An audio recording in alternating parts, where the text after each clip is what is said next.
Welcome everyone to the Accounting Athlete session. Yes, we did say the word athlete here. I'm Elad. For those of you who don't know me, I'm heading marketing here at Anchor for the past year. This session that we're going to talk about is something that I consider personally an important topic for me as someone who's been throughout the career with high performance and high demanding environments. And I'm lucky to have with me an amazing partner to run this session, Nick Boscia, which you might also know as the Balanced CPA. Nick. Thanks, Elad. I'm happy to be here. I'm Nick. I really love the opportunity to talk about this topic on a personal level as well. So I actually started working with my dad's firm back when we were still doing green ledger sheets and doing everything manually.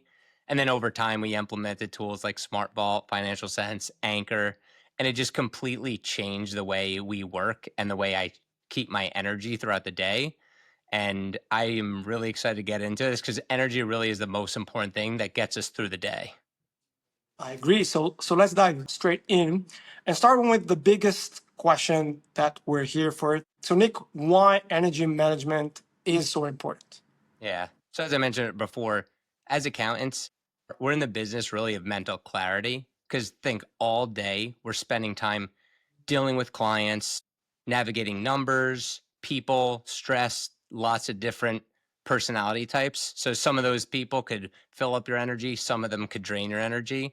So we think we run out of time, but really what happens, we're running out of energy at the end of the day. You start off with your energy and then little by little it depletes and then you feel like you're out of time, but you're really just drained. So that's really the limiting factor behind making good decisions, being creative, and just having resilience throughout your day. So just keeping in mind, it's really all about our energy. Yeah, I agree with that. And if we'll take a look at the number that we see here on the screen, 35,000. Okay, this is the amount of decisions each and every one of us is making per day. It doesn't matter if you're accountant, if you're marketeers, if you're founders, if it's your spouse, your kids, we're making 35,000 decisions per day. Now, our brain, as Nick said, has a capacity, right? It has a capacity for energy, and every decision that we're making drains this energy completely. And you can already guess that our brain capacity isn't fit for 35,000 decisions per day. As your energy goes down throughout the day, it's directly correlated to increased bad decisions. It's funny, I like this chart, but I think we all know without any research backing it up that throughout the day, you know when your energy is low, you're not showing up as your best self. You're not performing at your peak. So protecting that energy really is such an important strategy for your whole day, your whole week, the whole year. So that's why I'm really excited about this whole topic because I think it's really going to help people make a big difference in the firm and their personal lives. Yeah, and it's important to notice that bad decision doesn't necessarily mean bad decision. Sometimes not even making a decision or avoiding or postponing something, it's also a bad decision. Yeah. So that's the concept of being an accountant athlete. It's really protecting your mind so you aren't making those bad decisions throughout the day. Think of an athlete, they have to operate at their peak performance, especially when they're in game time. So that's really important, but the accountant athlete can't just go hard all day every day. It's important to know we need a rest, we need to recover, but then we have to have that energy when we're on, maybe in tax season, when you know you might be working longer hours. You got to build up those energy reserves for the time that you need it most. And then maybe in the summertime, you're relaxing. Same kind of concept as an athlete. They're always making sure they're recovering. Yeah, exactly. Because athletes, when come think of that, are masters of energy cycles, right? They prepare, they recover, they reflect, they work and live by with discipline. When all their life is built towards energy management and clarity. Now, when we're looking at that on the athlete's life and their cycle, we see that to do that, they're following a four-step cycle. They prepare, they perform, they recover, and they reflect. You'll notice two important things. One, we only see one layer of an athlete's life, the performance. The three other parts in their cycle is behind the scene. We don't see them. We don't even know of them. right? And the second important thing is that it's not all physical. They treat the mental performance the same as they treat their physical performance. They train it like a muscle. That's why recovery, like Nick said, recovery, reflection are non-negotiable, right? They're scheduled, they're embedded within their life. So Tom Brady, he builds his longevity on focusing on sleep, mindset training, and recovery. And I would say like sleep was definitely the most important thing for me to get through this tax season because there are long days and I know I have to handle a lot of clients, deal with a lot of personalities. And at the end of the day, when I'm tired, I was making sure I allocated a lot of time to sleep and getting that full 8 hours that I need. And then I was ready to go the next day to push hard all throughout tax season. And now it's time for my recovery, my full recovery.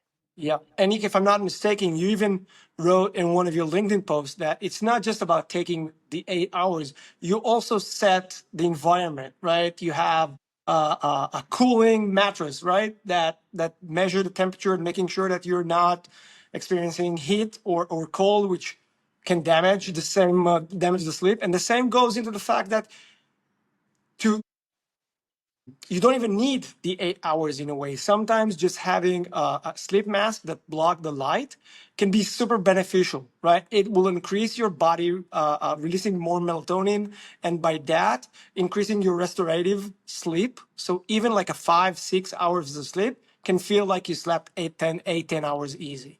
Yeah. And then Simone Biles prioritizes her mental health to protect her focus. She actually even withdrew from the Olympic Games to protect her mental health. And I think we all know that mental health is becoming such a big topic now. We have to make sure that we, like Simone, are prioritizing that as number one. It shouldn't be the last thing. I feel like we're always pushing so hard to get everything done and be the best and succeed. But then we burn ourselves out and then it's hard to recover from that. So making sure you're prioritizing your mental health before we hit burnout is really important. Yep, I agree. And then Novak Djokovic, he optimizes his breathing, his diet, and his emotional control to always make sure he has peak clarity when he's performing. And as I mentioned before, they don't wait until they're burnt out. They're constantly training and building their endurance to prevent the burnout from happening. Because that's really what happens is I'll talk to other accountants or business owners and they hit their burnout. And then that's when they go, I quit. I'm selling my business. And they make these drastic decisions. So as the account athlete, we have to make sure that we're really prioritizing building that endurance and not hitting that burnout and doing what's necessary because doing that first is the most important thing for the long term. I agree. I completely agree. And those are really great examples. But when we wanted to create this session, we wanted to think, what does it mean to be an accounting athlete? Okay, so we broke down 5 principles every athlete lives by and every accounting professional should too. And the first one is prioritizing early wins. We'll talk about each one of them separately in a second. Second one is minimizing decision overload. The third one would be to practice active recovery. Number 4 would be stay aligned with core values. And the fifth and the last one would be build resilience through reflection. Yeah. So just think about this as your game plan. So these 5 principles that we're going to dive into are going to help you structure your day to protect your energy because that's what it's really all about. Yeah, I agree. So, Nick, you want to take the first one? Yeah. So the first principle, prioritize your early wins. This was really important and a turning point for me because what I used to do, I used to be sucked into my email inbox the second I came into work. And then I would just be drowning in emails, just being reactive to what happened to come in the night before, the morning of. And I was just burning my energy and I wasn't intentional starting off my day. So think about it like long-term performance. It's about being in a good rhythm and having good daily habits. So it's not like a sprint. It's more of running a marathon or a long distance race. You're not going to run out of the gate running full speed because you know you're going to burn out midway and then you're just not going to be able to perform and complete the whole race or the whole project. So that's really how I treat my day now. I'm not what I do, I start intentionally. I quickly will skim my email inbox just if there's anything like really urgent because emergencies happen. Because I know everyone who says I have to check my emails. I can't wait to the end of the day, or I can't check it once a week. But just be intentional. What's really has to get done, and what could be pushed off to later because we need to start our day intentionally. What is the high level task that we know we need to get done early in the day? We can break this step into three parts. The first one would be start with a mental warm up, right? When we go and we are about to have a workout, we warm up, we stretch. We do that to avoid injury. Same applies here. You want to avoid a mental injury. To do that, you can take Nick's examples. Okay, before you jump into client calls, before you jump into spreadsheets or the task, right? Wait a second. Take a couple of breaths. Okay, prepare yourself, scan your email, have an intention for the day, plan ahead. Don't just start running from standing into a full speed. It will just result in an injury. The second thing would be skip emails. Okay, emails are a distraction. Emails are someone else's priority. They're not necessarily your priority. So if you will jump straight into emails, you'll just get into a reaction mode. You want to be intentional, you want to be in control. And these two leads me to the third one, which is to tackle the first or tackle the most important or the key decisions of the day early on. At the beginning of the day, after you warm up, you have the highest level of energy. Allocate that to the important stuff. Allocate that to the strategic key projects or tasks that you have. Don't let low impact stuff take the energy, the best moment, the best energy of the day, take on that. Focus on the key ones. Yeah, I love that. And this is the action plan, how to actually make it real. So block out the morning for the really important tasks that you know you need to get done. Don't do this simple, easy task just because they're in your email inbox sitting there, or you know you could just knock them out quickly. Because once you knock out that big, important project, all that stress is gone off you. Creating that 10-minute activation routine, whether it be if you want to do some breathing or if you want to do set your intentions for the day. Personally, I like listening to motivational audios in the morning, and that kind of just gets me pumped up for my day. But you have to block out 10 minutes for yourself to build you up, to take you through the whole day. And then use the first things first. Start with a meaningful win. Then that gets the momentum going. Once you win and you feel good about yourself in the morning, it kind of carries you through the whole day. So all these things will protect your energy, and it'll just work out well. And that's what I've been doing. It has been a long journey getting here, but now that I do it, I can't imagine any other way.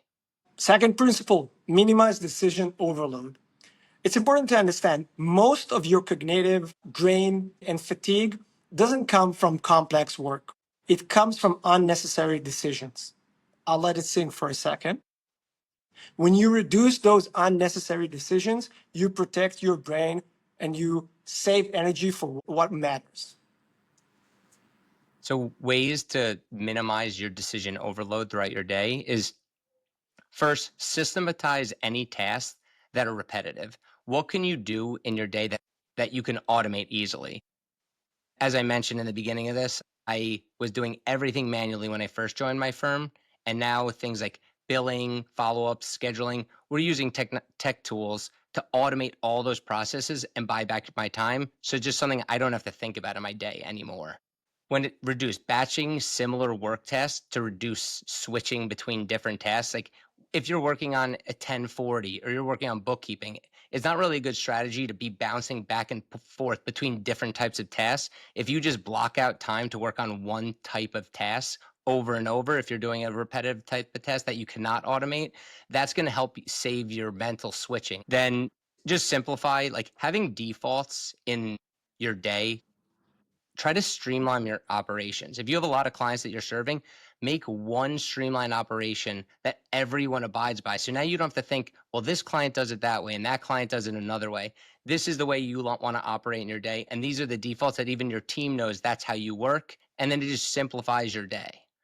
And then delegating. So any task that I don't personally have to do in my day that I can maybe teach my team or use a piece of technology, I'm going to try to delegate that or offload that off me so I could do more high value tasks within the day that maybe the team isn't capable of doing, or maybe things that they don't want to do. So delegating is really important to protecting your mental energy. Yeah, I completely agree. When it comes to making it real, we can have the following action plan. Like Nick said, use automations, right? Yeah, Anchor. So you can use Anchor, but you can use any other tool that will automate your processes and will save you the time or the effort of making the decisions and the work that comes with that by yourself. The second one would be batch calls. Okay, have a block in your schedule. You can have it repetitive. You can have it in a certain time that you don't need now to coordinate and schedule a call with a client somewhere in the week. You have a dedicated block that you will allocate all the calls there. You don't need to spend too much time or effort in figuring out when and how. And the third one is eliminate the low stakes decisions. And we're talking things like even meals, even what you're gonna wear. Steve Jobs wore the same shirt, the black golf shirt. He didn't want to spend time or effort or energy on asking or considering what to wear next. A great tip would be decide what you're going to wear the following day in the evening when you have your lowest energy and you will not waste the fresh energy that will be tomorrow morning. Okay, that's another option. The fewer decisions, right, that you will make and you will waste on the small stuff, the more clarity you will bring to the big stuff. That's the logic of it. Okay, we're halfway through, and we're at principle three, which is practice active recovery. It's important to understand recovery is not a reward. Okay, it's part of your performance. Recovery isn't what you do when the game ends. What gets you on a finish and a powerful ending at the game itself because you recovered previously. You should not feel guilty about taking breaks. These are actually even during your workday. Okay, you don't need to wait for the weekend. They're non-negotiable and they improve your memory, they improve your clarity, they improve your patient and your decision quality. So, how does active recovery look like for an accounting athlete? As simple as it sounds, just take breaks and take intentional breaks.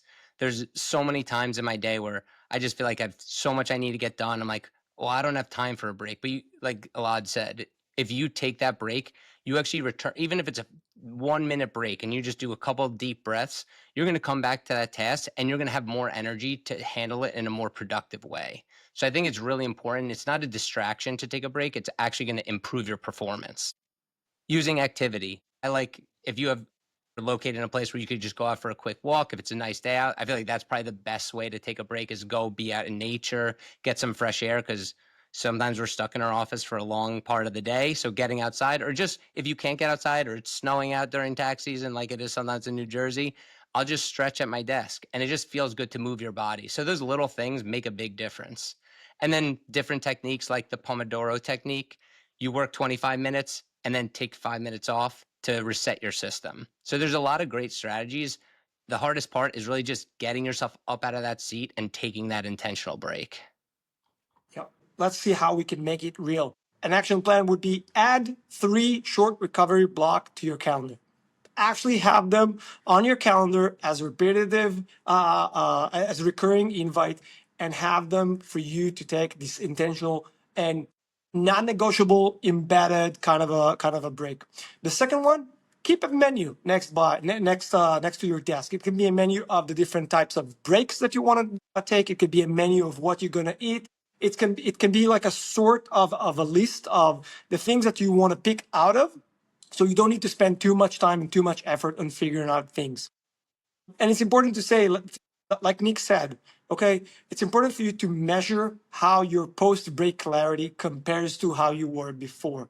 It will help you ground the feeling. It will help your brain and will help you emotionally to ground the need for this break because you will feel the difference and will help you not to avoid that, not to feel guilty, but actually embrace that and search for that.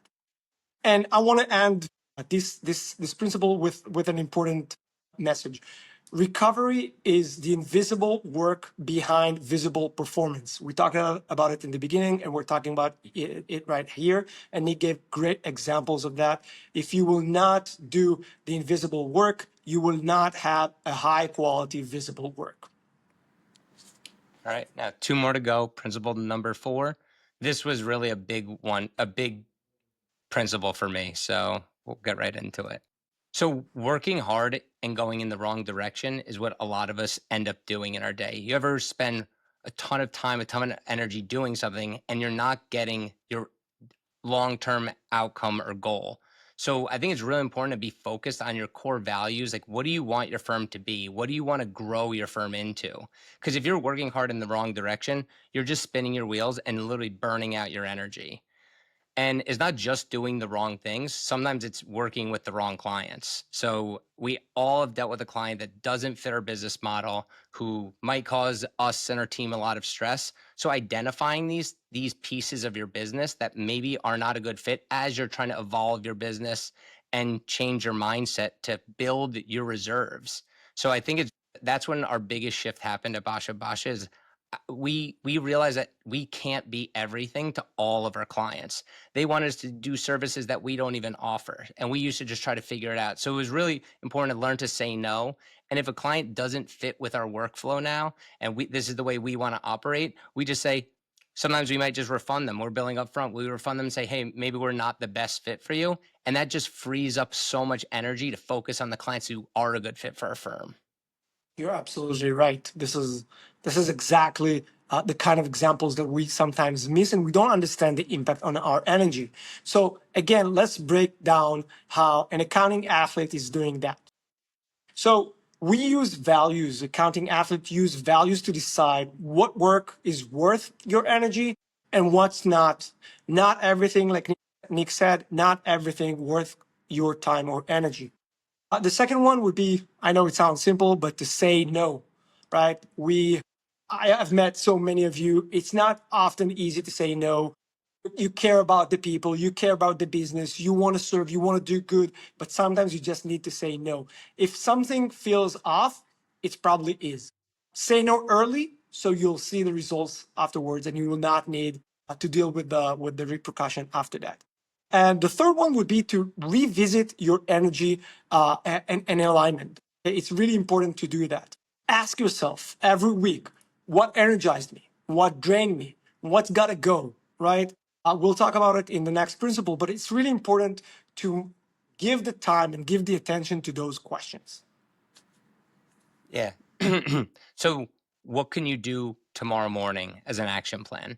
So we all have our to-do lists. One of the recommendations is change your to-do list and think of about to impact list. So what are the things that you're just doing a task? That's not going to motivate you. What are the things you could really impact? So what are the things that could really change your business or change your day? Focus on those to impact lists first. So that, I think that's a great strategy. You can make that list and start implementing this tomorrow. As Elad already mentioned, what are the things I always at the end of my day, I'm thinking, if I'm leaving work and I'm burnt out, I could easily identify, if I think about it, what are the things that burn me out? Typically, it's dealing with a project that didn't go the way I wanted to, dealing with someone difficult, not being appreciated, the things that energize me in my day. The client who goes, oh my God, Nick, you did such a great job. You really, like, I'm so lucky to have you as my accountant. So you start realizing, like, I want to work with this client because they really appreciate me. And maybe this client I don't want to deal with, or this client refuses to use our systems. And that's causing me a little bit of friction and draining my energy. So always being self-aware of really like what is affecting your energy throughout the day. I think keeping your top 3 values visible in your workspace, like what motivates you, like what juices you up throughout the day. For me, it's definitely freedom, fulfillment, and impact. So I love traveling. I need to have that flexibility. So that's always motivating me to make my firm better and protect my energy. And I really want to impact my clients. I want to do the best I can every day. And I could only really do that when I'm showing up for them. Yeah, yeah. At Anchor, we have 4 values, not 3, but we have heart, we have ownership, we have grit, and we have exponential value. And these are not buzzwords. These are it's our code. This is how we work. This is how we hire. This is how we build the product. We don't necessarily have a sticky note, but we named all the conferences room, all the 4 according to those values, so people will always remember them and they will be top of mind for how we perform. Last principle, one that is crucial and often overlooked.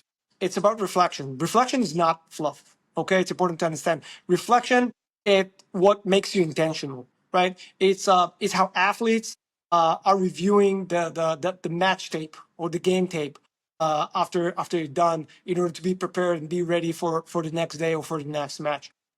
It's how you adjust. It's how you sharpen. It's how you stay clear. And at the end of the day, this what creates resilience. And I think that this quote here is an important one, which is resilience is not bouncing back, is about bouncing forward. So, what does reflection look like to the account athlete? So, I mentioned before, reflecting on those things in the day that gave you energy, built you up, and kept you going versus the things that drained you. So, that's really important to identify those things. It's okay to make mistakes. The part of changing your daily habits is being willing to make a change and see, did this work and did this not work? Because if you just keep doing the same thing, you won't get any results. So be willing to make a change, and you might make a mistake, and you're just going to learn from it and you're going to grow from it. And then don't forget to celebrate the small wins, because too often I see other firm owners or business owners, they're doing great things in their daily life, and then they don't celebrate it. They don't appreciate all the hard work they've done, all that we're designed to focus on the thing that we didn't do or the thing that went wrong. Think about all the great things that you did do in your day, and that's going to help you get through the day and help you perform. Yeah, absolutely. So the last action plan for today, like Nick said, make sure that you celebrate or mention. You don't need to celebrate like a full celebration, but mention, recognize one small win each day.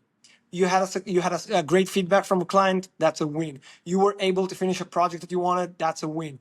Make sure that you are building the awareness and the recognition for even the smallest win. They sum up. The second one is take a 5-minute reflection every Friday. Nick is doing that every day, which is amazing. But if you don't have the time for that, just reflect on that on Friday and make a decision what's not going to go in next week. What should I avoid? What drained me and what energized me so I can do more of that? And the last one is my favorite, is write down on a piece of paper, on your notebook, anything and everything that went sideways. Now, do that as a signal, not a setback. Gather all that data so you will see exactly, like Nick said, those are not mistakes. Those are feedback loops. Those are insight for you to continue moving forward. So you probably came into this session thinking, how could you keep performing? And it's not all about doing more. It's really just about managing your energy, just like an athlete. So we walked through the 5 principles of the account athlete. And more importantly, we actually broke down how you could actually apply it. Because information without action is just information. It's not going to change your life. So just pick one thing that you could apply, start it tomorrow, to really just know this is going to help you and is going to help you serve everyone around you and just be influential. And they're not just high level concepts, they're habits that you could just embed into your daily routine. This is an example of a daily framework. So if you want to figure out how to block your day out, here's a good example. Just doing the mental activation in the morning, deep work blocks, make sure you're taking your lunch breaks, things like that. And doing and blocking out your day is going to help you manage your energy throughout your day. Yeah. But it's important to say it up front. You don't need to do everything that we talk about here, right? You just need to start with one change. This is how you start the shift. You can start with just one simple change, one simple out of the action plan. Do that, try it, and then write about it on LinkedIn, tag Nick and me, and we'll continue from there. We'll follow up the discussion and we'll see how we can make this change a real thing for you. I'm going to end with the last sentence that both Nick and I found that it's the most impactful to end with. And it's that you need to stop treating yourself like a machine. You're not. You should change your shift and you should treat yourself and we said treat because it's not just think, it's treat yourself, treat your body, treat your brain, your mind, your mental health like an athlete in training. And that's our message for you. Thank you, everyone. Thank you, Nick. Great to be here.